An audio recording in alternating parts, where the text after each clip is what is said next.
up something in me that would be like, well, let's just process this, talk this thing out loud. No, notice I never actually did this. I'd be like, sorry, Mom, it's great, we'll move on. But what I wanted to do, and what I'm doing right now, Mom, if you're still watching, is simply this. Let's talk about what transpired, right? I think what happened is you found a recipe somewhere. Like back then, it was probably a cookbook. It wasn't, or flipping through, she had a little Rolodex of stuff. Now it'd be like an online thing. You looked at the recipe, you looked at what it called for, and then you looked at what you had available within arm's reach, and you thought to yourself, that's close enough, right?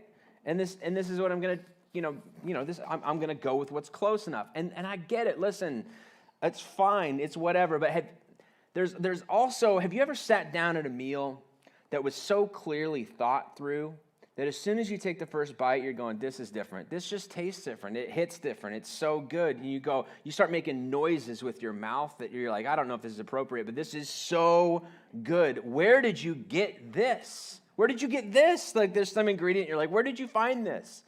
And then you talk to the person and they say things like, well, I drove to place A for the meat. And then I went to place B for the pasta, but they were out of the red sauce that I like, so I had to get back in the car and go to site C. I mean, you're sitting there you're going, of course you did. This is so good. Of course you did. The sacrifice, all of this. Now, half the room right now, all of you fellow culinary consumers are sitting there saying, oh yeah, that meal sounds amazing. And you're elbowing the person you came here with, and you're like, see, that's, this is really good. You should be listening to these shortcuts that you're taking to the food. I mean, it's fine, but if you go to the spots, it's worth it, right? And the other half is like, this is the side of the room who actually cooks, and you're saying, sounds like you need to learn how to cook and drive yourself somewhere, Brent, right? Fair enough, I get that.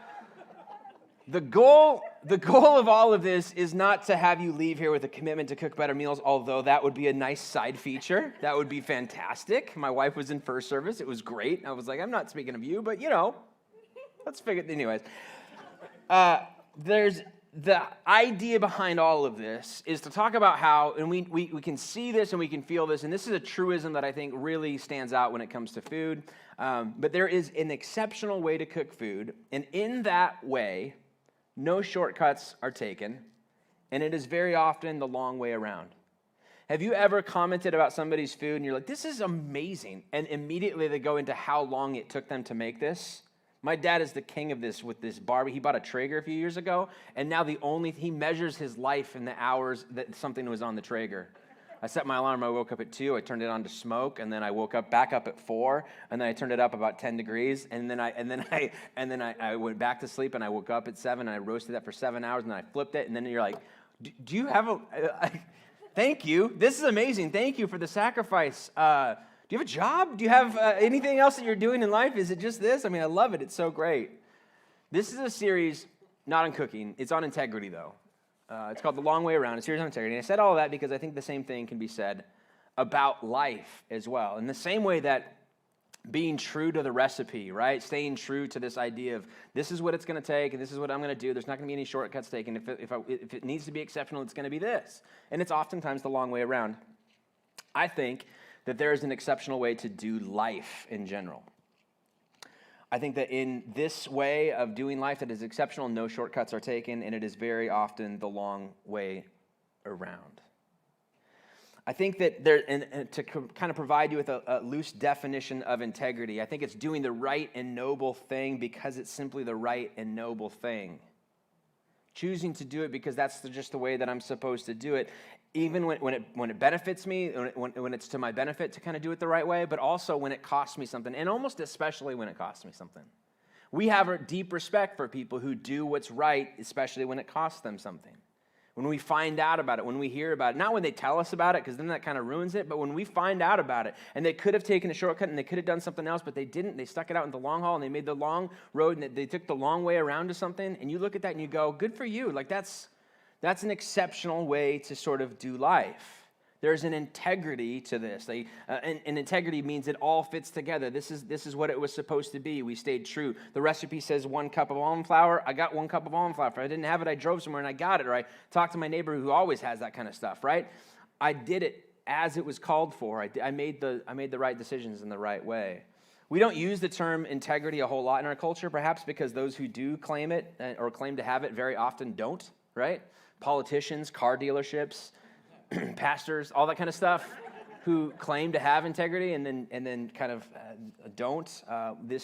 2 weeks ago, we went up and did a little board retreat with our leadership team. I mentioned I was gone that Sunday, and we were up there, and I've been having them listen along to a podcast that is being produced currently in the process by Christianity Today, and it's called The Rise and Fall of Mars Hill. It's a church over in Seattle, and I think I've talked about it before on a Sunday before, but just this church that grew out of a living room and was so massive at one point that they had so many downloads about their videos at the advent of the internet, right, when everything was kind of coming out on video anyways, that they actually got contacted by Apple as they were producing the original video iPod, saying, we're about to produce this device that's going to be like revolutionary, and people are going to have access to videos on hand, on demand, and we think that you're getting so many people watching your stuff, you should start filming in the dimensions that we're going to tell you to film in. It's going to look the best on the iPad. That's crazy. The Apple's contacting the church going, what you're doing is really good, right?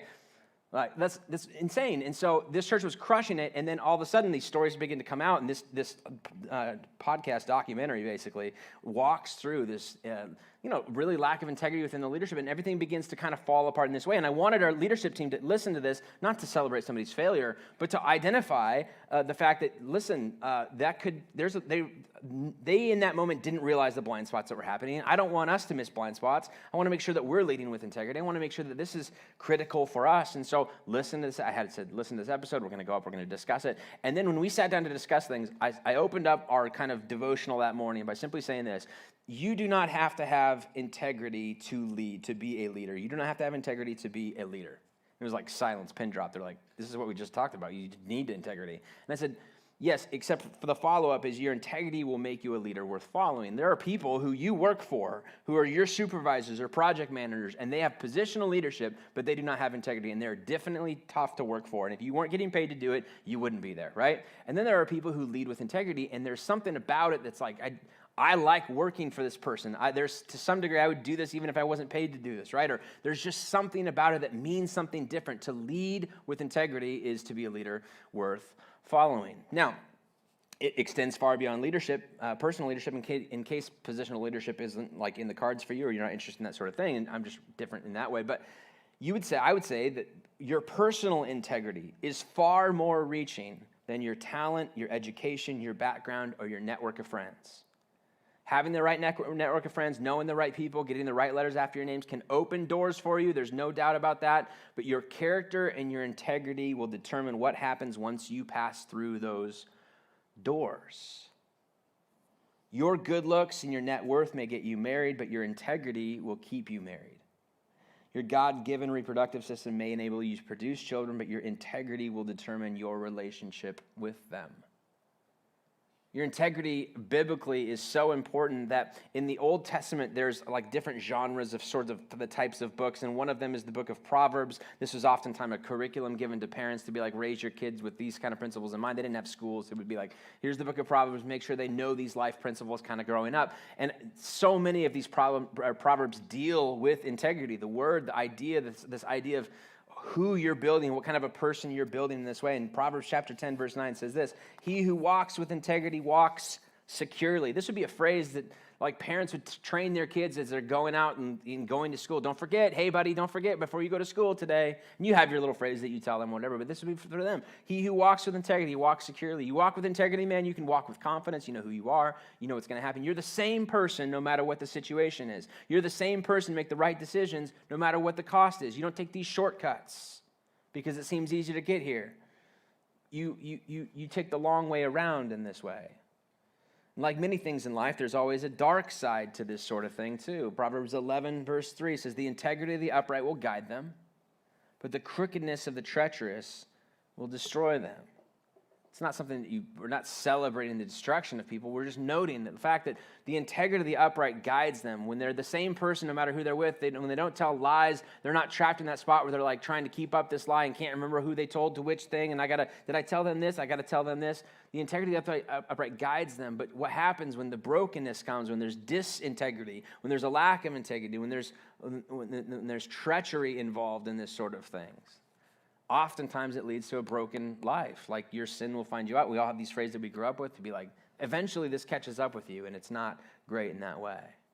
This idea that integrity holds us upright and together. If you've ever gone through a house remodel, you probably heard the term. I mentioned that we don't really talk about integrity all that much, but if you've ever remodeled a house, you've heard about that because you learned about structural integrity. Because you bought a house and you said, I don't like that wall right there. Can we move it? And somebody came in and goes, that's a load-bearing wall. And you know how I know that? Because every wall that you've ever want moved in your house is a load-bearing wall. That's how it works.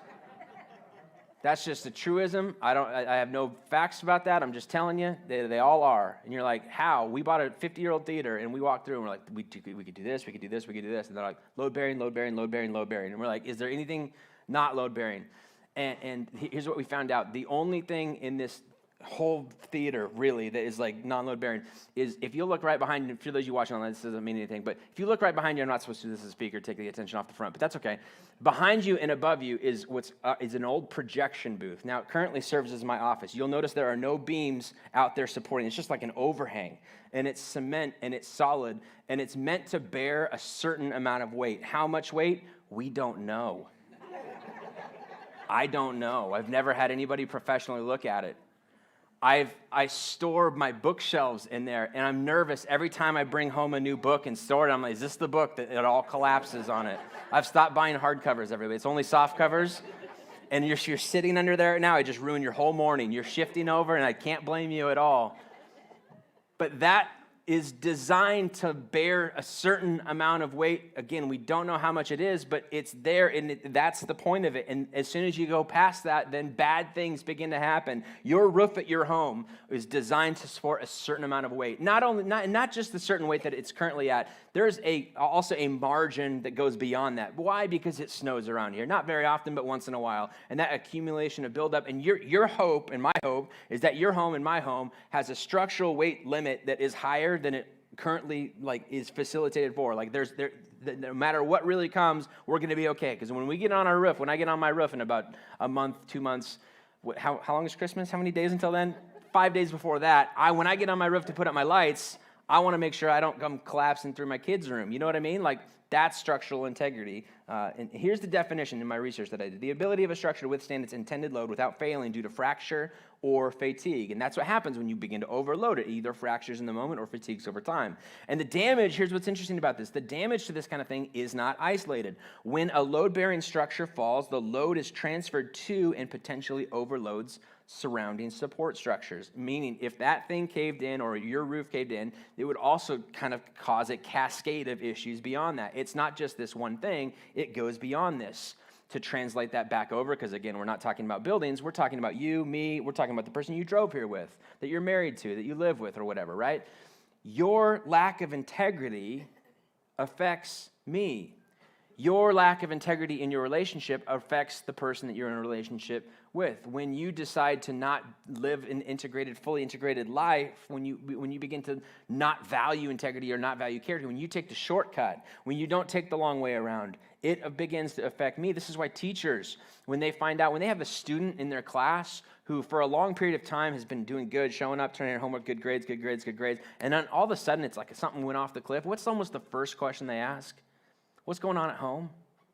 What's happening at home?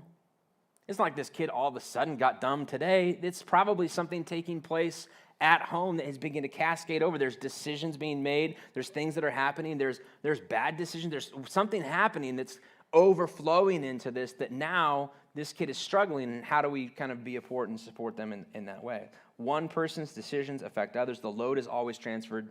The consequences are never isolated.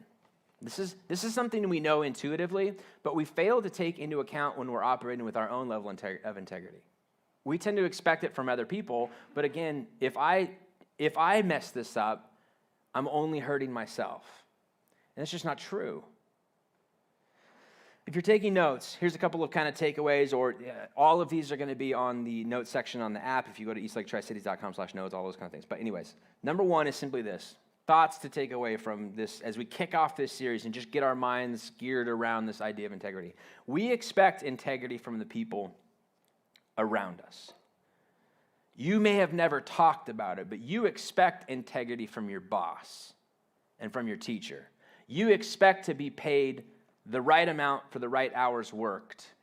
you expect to be graded upon an answer key that is, suitable for everybody. This is not this is not customizable to me. It's not subjective. It's an object. I want to be measured objectively in this. When you cheat on a test, and you submit that in, right? You're going, my lack of integrity here is questionable, but whatever. And then the teacher, and then she grades it, but she grades something wrong. How quickly are we to take it up there and be like, you missed this, you messed up on this. Your integrity's off. How dare you? How dare you misgrade my assignment? Meanwhile, in the back of our minds, we know we cheated to turn that thing in the first place. But our integrity doesn't. We expect it from you.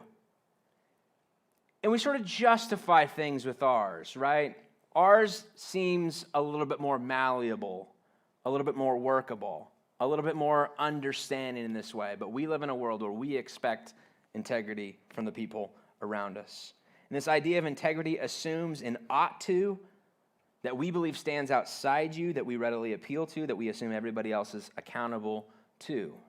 Meaning this, there is no life book of things that contain everything that you think people ought to do. Now, is there a Washington state law thing that we could say, well, you can't park here because this, and you can't hang dirty laundry on my property? Yeah, of course. But there are also things that don't fall into any of those boundaries that we would say, hey, you shouldn't do that. And we're appealing to something that stands outside of us when people say, well, where does it say that? Well, you just know. You just know you're not supposed to do that, right? It stands outside of us that we readily appeal to, that we assume everybody else is accountable to, which is why when we bring up this thing in a relationship, we say, you lied to me. Why did you lied to me? Why did you lie to me? What we hear in response, or what we say in response if we're the ones being accused of it is, well, the reason that I lied, we go into justifying this, and we bring up the conditions involved in this. What we rarely ever say is, I didn't know I was supposed to not lie to you. We never talked about that, right? Lying, by the way, is usually a means to an end that we believe is more important than the end of actually knowing that we told the truth or being known as someone who always tells the truth. So in a sense, lying is the shortcut I'm talking about. If life is done exceptionally well where there's no shortcuts taken, lying is simply saying, I want a desired outcome, and I think I can get there faster by telling you a non-truth in order to do it. And I can come up with all kinds of reasons why this thing takes place. And I don't really value as much being a person who always tells the truth. I mean, I would like that, but I like this desired outcome more. This seems like a shortcut to get there, and so we begin to lie. And when we're addressed and when we're taken to account because of it, we say things like, well, the reason, we go into justification for it. Rarely, if ever, do we say, well, we never really talked about not lying. If somebody did that to you, you said, hey, listen, we're supposed to be like doing life together, man. We're raising kids together. Why are you lying to me? And they said, well, we never talked about not lying. You'd be flabbergasted. You'd be like, what are you talking about? What do you think this is? How do you get on with life? What kind of a childhood did you have? What trauma are you suffering from to not think that this would be an issue? We're struggling with all of this. C.S. Lewis writes about human nature in a book called Mere Christianity, one of my favorite books, and in it he says this about this idea that we all have some sort of a divine imprint about how things ought to be. Human beings all over the earth have this curious idea that they ought to believe in a certain way, that they can't really get rid of it. I ought to believe in a certain way. Secondly, they do not, in fact, behave in that way. They know the law of nature. They break it. These two facts are the foundation of all clear thinking about ourselves and the universe that we live in. In other words, the two things that we know, we all think that we're supposed to behave in one way. Number two, we never do that exactly how we should. We know that. These two form all kinds of clear thinking for us. Number three, if you're taking notes, if there is no ought to that stands outside of you, because this is a response that could be for some people, well, why shouldn't we lie? I mean, that seems like maybe it's like a social construct thing. Like, you were brought in this, but I think that lying's the best way. I'm the most important person in this equation, so therefore this benefits me the most, so therefore I'm going to do this. If there is no ought to that stands outside of you and holds sway over you, integrity is simply and merely a tool that you use to get your way until it gets in the way.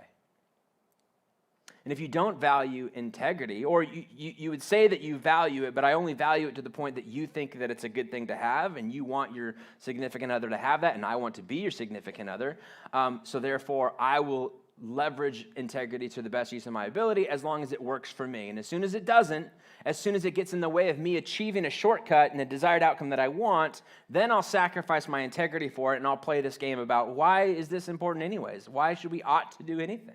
What if there is no God, or there is no something that stands outside of this that would say, well, you ought not do that? Who's telling us ought not? Isn't this all just a social construct anyways? What if there's nothing out there and we're just playing this game with these rules that we've self-imposed by people who are in power or blah, blah, blah, all this kind of stuff, right? That's the question that goes on. And I get it. I understand it. And it leads us to then say, ergo, ought to is up to you. And the moment then that we would say, okay, I understand that. The moment then that Paul is going to talk about in this book of Romans, he's trying to address these people who are trying to figure out life and Christianity, what the life of Christ might mean to living out. Like, how does Jesus' life, death, burial, and resurrection affect my actual living in this way? Well, what it would affect for him would be like just signifies this divine existence outside of us that we are then accountable to, which means that there is a reasonable expectation for ought to. Our ought tos have a place. It has something to point to. It has something to actually, get to. That there is something that's there. And you can say, well, what about the people who don't really sign up for this? And this is perfect because, we've said from the beginning, we want to be a church where you don't have to sign up for Christianity in order to kind of be in this community. We're going to talk about it. This is a church. I mean, we're going to talk about Jesus every week. But, there's this freedom to be able to be like, I'm still not sure. I'm still figuring stuff out with what I want to do. And that's fine. There's no countdown clock. Well, you got 6 months to figure it out, or else we need your seat, right? That's a ridiculous way to do it. So we're fine with this ambiguity in this way as we wrestle with this sort of thing. And Paul would say this. Now, reflecting on this, Romans chapter 2, verse 14, when Gentiles who do not have the law, Gentiles, non-Jewish people, that's their code, and they're trying to figure out how do we integrate Gentiles, non-Jewish people into this Jewish faith that is now kind of this form of Christianity. When they do not have the law, they don't have any sort of background. They don't have like this Torah, we're going to do this in this way because of an accountability to God. They just are living life the way that they do it, but do instinctively things required by the law. They don't have to do anything out of a religious conviction, but they do it anyways out of sort of some internal conviction. They are a law for themselves. Who's telling you to do this? I don't know. It just feels like the right thing to do. Even though they do not have the law, where does this enlightenment piece come from? Verse 15, they show that the requirements of the law are written on their hearts, their consciences also bearing witness. That there is something in them that goes, this feels like a shortcut, and I ought not do this. That there is an exceptional way to do life that does not involve shortcuts, and it probably involves a long way around. And I think that thing in you that resonates with that statement, even if you're not religious, not me only, Paul would say that's an imprint of some sort of divine thing inside of you, that you were created in that way. That the requirements of the law are written on their hearts because you're human, because you're made imago Dei. That is within you, and there's the reason for this. Their conscience is also bearing witness, and their thoughts sometimes accusing them in the same way that we've done some bad things sometimes, and we don't have to have other people be like, hey, that was pretty shady of you. We go, I know, or maybe nobody ever finds out, and I know that what I did was wrong. I fall asleep at night, and I think, God, that was just a terrible thing to say, and a terrible way to do these things. Sometimes accusing them, and other times defending them. That there exists outside you and outside me something that tells us what we ought to and ought not do. Ought to isn't completely up to you and me. Now, you may reject that for the sake of, I think it's social construct and whatever. I understand. I'm just telling you, I'm a pastor. It's my job to kind of, to talk through the Christian perspective on this. And the Christian perspective is simply this, that you were divinely created, that thing I think was imprinted on your heart, that is outside of you. And it's outside of me. And when we appeal to it and we say, you shouldn't lie, we're only affirming that sort of thing exists. It's only an example of why we think we expect other people to live up to the standard, even when we deny it ourselves. And perhaps the denial of doing it ourselves is what leads us to be like, well, we get to decide what's up for grabs. But when we're on the receiving end of that, then all of a sudden we're super defensive about how the world ought to operate. And perhaps it's in that scenario that best defines our belief in the existence of an external accountability that goes on this. The moment we attempt to justify behavior in our minds, we acknowledge the law of God written on our hearts.